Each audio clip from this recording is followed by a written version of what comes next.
So the network labs.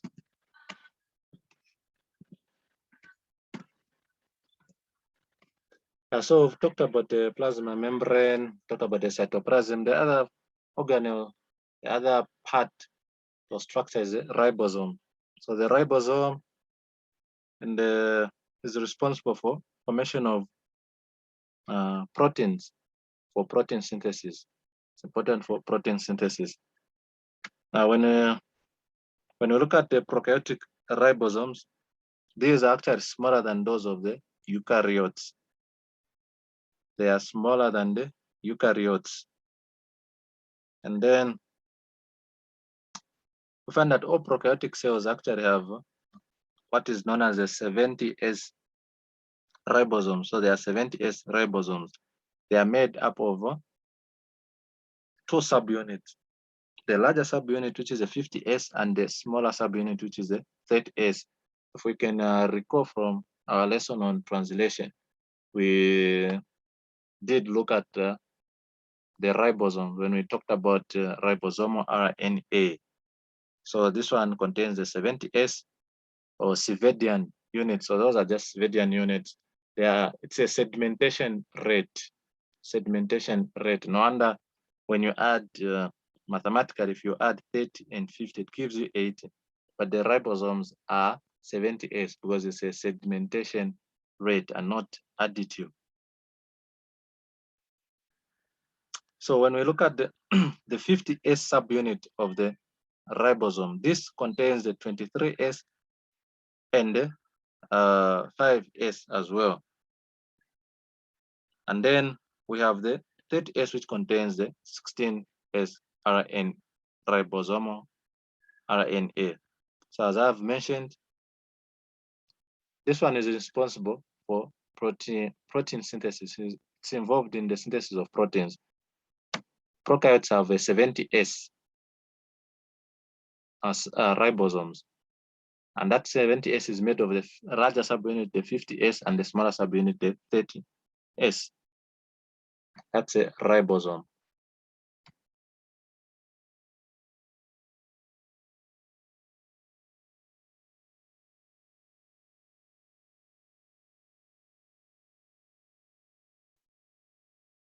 Okay. And then the other part is a nucleoid, the nucleoid region. So remember in the preamble, we mentioned that the prokaryotes lack a nuclei. And so they actually generally do not possess a linear chromosome. They do not possess linear chromosomes. So instead, their genes are actually encoded within a single double-stranded ring of DNA. So they contain a circular DNA, as we have mentioned earlier. Now, that double-stranded ring of DNA, that circular DNA, is highly condensed.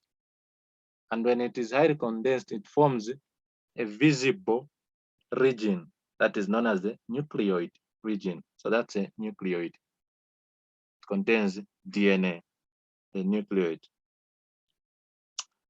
And then of importance also is that many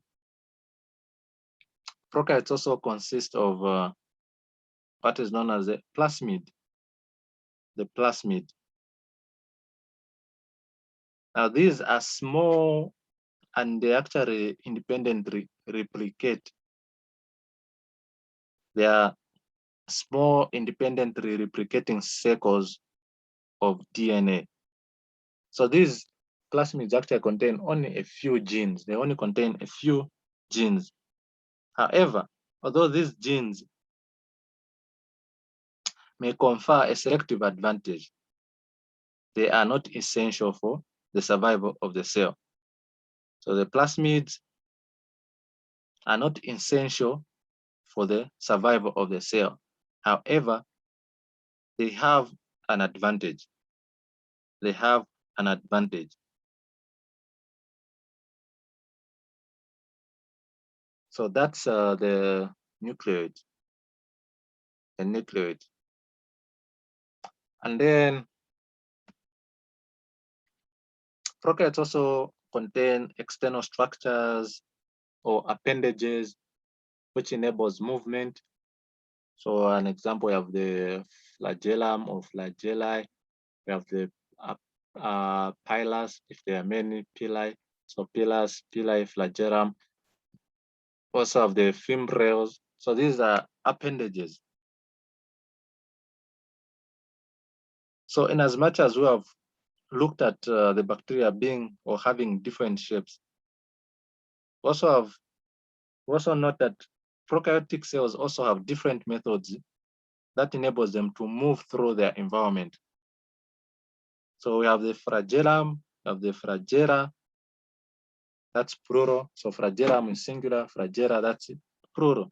So they have the flagella that may be found in the on the surface of many prokaryotic cells. So these are used for propelling the organism in a fluid environment. So we have some rod-shaped bacteria. What we call the rod-shaped bacteria? Bacilli. Sorry, come again. Bacilli. Okay, thank you.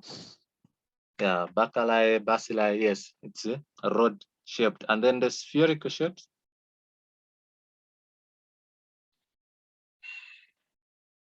Spherical shapes. It's a cocci. It's a cocci. So bacteria are able to use these appendages to form colonies. So they help in adherence end to end after division. So they are very important appendages.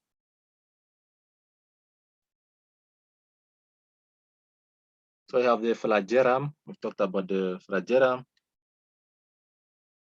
And then there are also pili. There are also fimbrials. So the fimbrials, which are not shown here, are actually long and thread-like structures which protrude from the surface of the cell. And these are used in locomotion. They are used in locomotion.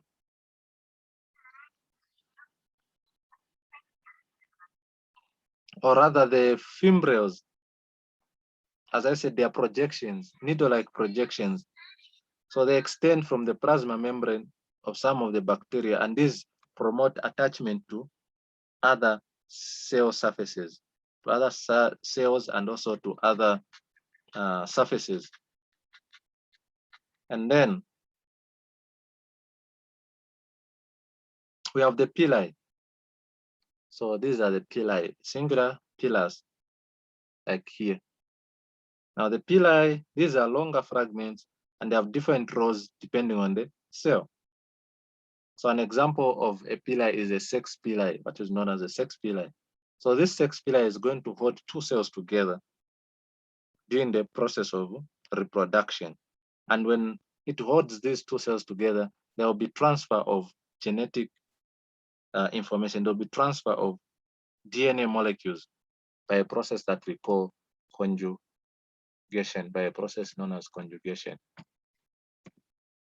So now when we look at the production in prokaryotes do not reproduce sexually. They reproduce asexually. So they can reproduce in asexual means. So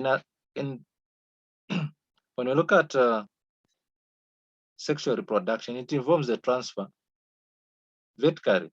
Traits are transferred vertically from the parent to the child. However, prokaryotes do not produce sexually. So what they do is that they exchange DNA between different cells. So what happens for them to be able to reproduce or to do this? The transfer happens when genes move from one cell to another. So through the process of conjugation that we mentioned, which requires cell-to-cell contact. And also sometimes it could be by means of viruses. And that process is what is known as transduction. Or some species of bacteria actually can also pick up genetic materials directly from the environment. And that's a process we call transformation. That's a process we call transformation.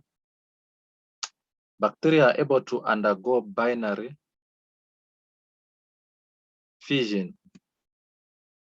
So this is illustrating binary fission, reproduction.